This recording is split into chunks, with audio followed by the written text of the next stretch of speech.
Hello friends, today in this video I will show you how to add zoom extension to your Chrome browser.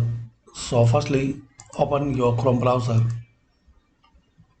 and click on apps, then click on web store. Here search zoom. Now select this first option zoom. So here is the extension zoom scheduler. So select it and click on add to Chrome. Again click on add extension. So this is the way guys you can add zoom scheduler to your Chrome browser.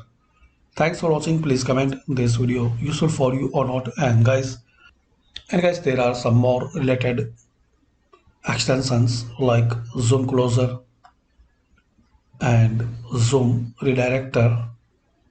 So you can find out and you can check any zoom related plugin extension if you need. Thanks for watching.